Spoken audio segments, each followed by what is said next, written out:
পর্ব ৩। আমি যখন ক্লাস 7-এ, তখন বড়দি মেজদির বিয়ে হলো। বড় দুলাভাই জমিদারি স্টাইলে বারান্দার চেয়ারে বসে বলতেন, গান গাও দেখি। আমি আর রিনা পর্যায়ক্রমে গান শোনাতাম।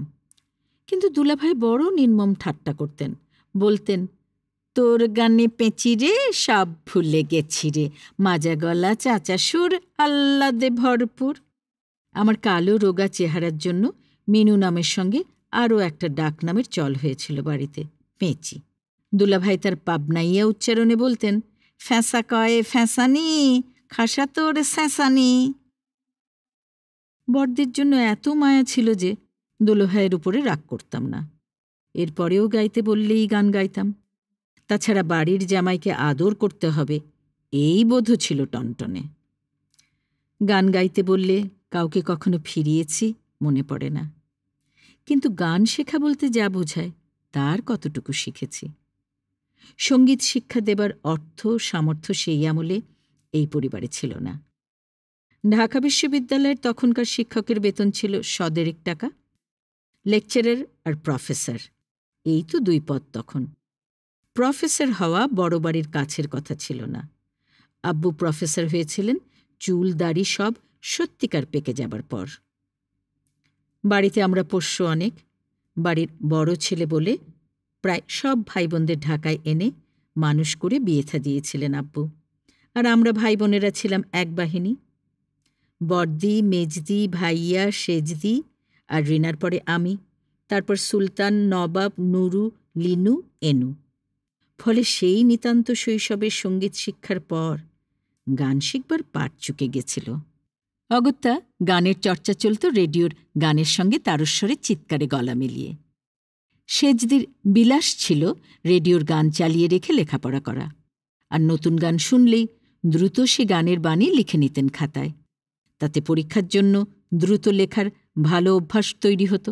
অন্যদিকে গানের বাণী লেখা হয়ে গেলে সুর মুখস্থ হতে গৌণ হতো না আমাদের। তখনকার ধনঞ্জয়, গৌরীকেদার ভট্টাচার্য, হেমন্ত, সুপ্রভা সরকার, সুপ্রীতি মজুমদার, উৎপলা ঘোষ, তালাত মাহমুদের গান 2 দিনে তুলে নিয়ে স্কুলে সহপাঠীদের শুনিয়ে তাক লাগিয়ে দিতাম। রিনার গানই ছিল বাড়িতে সবার সেরা, কিন্তু ওকে নিয়ে জ্বালা ছিল। গানের বাণী ঠিকঠাক ধরতে পারত না কখনো। একটি গান বাজত রেডিওতে, স্বপ্নে দেখি স্বপ্নে দেখি একটি নূতন ঘর, তুমি আমি দুজন প্রিয়, তুমি আমি দুজন।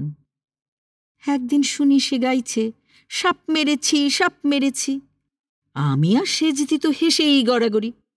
চুপ করে হাসাহাসি দেখল, তারপর সংশোধন করে আরেকদিন গাইতে শুরু করল, শার্ট এনেছি শার্ট এনেছি। হায় রে, মাথা খারাপ হয়ে যাবার জোগাড়। গানের বাণীতে সাপ মেরেছি বা শার্ট এনেছি এরকম কথা থাকতে পারে কি? অন্তত সেসব দিনে এমন উদ্ভট বাণী শুনিনি। যাই হোক, তবু রিনা ছিল মহাকলাবতী। সেজ কাকার কাছে একটু একটু সেতার শিখে নিয়ে ট্যাং ট্যাং করে বাজাত। তারই একখানা ছবিও তুলেছিল দেখেছি, গয়নাপত্র পরে ভঙ্গি দিয়ে বসে। রেডিওর সামনে চেয়ার নিয়ে বসে সেজদির খাতা দেখে তারস্বরে সুর মেলানো লক্ষ্য করে আব্বু একদিন স্নেহ ভরে কিছু একটা বলেছিলেন। সেই সুযোগে আবেদন করে বসলাম, আব্বু, আমার জন্য গানের মাস্টার রেখে দেবেন। মুখটা কাঁচুমাচু হয়ে গেল তার। মাস্টার মানে তো অন্তত 10 টাকা মাসে। কিন্তু বাড়ির কেলেকিষ্টি মেয়ে বলে আমার একটা আলাদা আদর ছিল আব্বুর কাছে। বেশ ধাড়ি হয়েও তার করে চড়েছি। বাড়ি ফিরে গেটের কাছ থেকেই আব্বু 2 হাত বাড়িয়ে নিচু গলায় বলতেন, কে রে, তোনালি নাকি রে? অর্থাৎ সোনালি। ওটা আদরের ডাক। আমি এক ছুটে গিয়ে তার কোলে চড়তাম। লেখাপড়া আর দাবা নিয়ে মশগুল থাকলেও আব্বু আমাদের দিকে স্নেহের দৃষ্টি রাখতেন। জানতেন কালো বলে আমার প্রতি সবার অবজ্ঞা থাকা সম্ভব, তাই আদর দিয়ে ভুলিয়ে রাখতেন। এতই কালো ছিলাম যে আমার জন্মের পর আমাকে দেখতে এসে নানা নাকি বলে উঠেছিলেন, একেবারে দেখি কয়লালতা। আব্বুর কাছে আবেদন করে সাড়া পাওয়া গেল শেষমেশ। আনিসুল হক চৌধুরী নামের একজন গীতিকার আব্বুর কাছে আসা যাওয়া করতেন। আব্বু তাকে বলাতে তিনি বিএ ক্লাসের ছাত্র নিত্যগোপাল সাহাকে ঠিক করে দিলেন আমাকে গান শেখাবার জন্য। নিত্যগোপাল সাহা নারায়ণগঞ্জের মানুষ। পরেও তার সঙ্গে দেখা হয়েছে। বেশ কয়েক বছর আগে মারা গেছেন।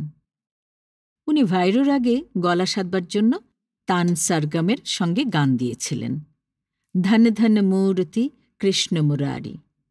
তার কাছে ভাটিয়ালি আধুনিক রকমারি গান শিখলাম। তারপরে একটি আধুনিক গানে কেহ নাহি আর সান্ত্বনা দিতে লাইনটি শিখতে গিয়ে হল বিপত্তি। উনি আমাকে বললেন, কেহ কি ক্যাহ। আমার মুখ দিয়ে তো আর ক্যাহ বের হয় না। পরে তাকে ডেকে দরজায় আড়াল থেকে আম্মু বললেন, আমার মেয়েকে উচ্চারণ শেখাতে হবে না, গান শেখালেই হবে। ব্যাস হয়ে গেল। এলেন না তিনি আর গান শেখাতে। আম্মু হুগলির মেয়ে, বাড়ির উচ্চারণ নিয়ে তার সব সময় বেশ গর্ব ছিল। কিছুদিন পরে পল্লীগীতির শিল্পী হাসান আলী খাঁ সাহেব এলেন আমাকে গান শেখাতে। একেও আনলেন সেই আনিসুল হক চৌধুরী সাহেব। মনে হয় তারই লেখা গান, শিউলি ঝরিয়া যায় আজিয়ে নিরজনে, মিলাই সুরভিতার মৃদু মধু সমীরণে। গানখানি হাসান আলী সাহেব আমাকে দিয়ে গাইয়েছিলেন নারায়ণগঞ্জের এক অনুষ্ঠানে, নিজের দেওয়া সুরে। পল্লীগানের শিল্পী বলি দেশীয় রীতিতে স্নিগ্ধ নম্র সুর দিয়েছিলেন ওই গানটিতে। যাবার পথে চাষারাতে কোথাও আনিসুল হক চৌধুরী সাহেবদের বাসায় প্রভূত আপ্যায়ন করা হয়েছিল আমাদের। বাইরের অনুষ্ঠানে গান গাওয়া সেই বুঝি আমার প্রথম।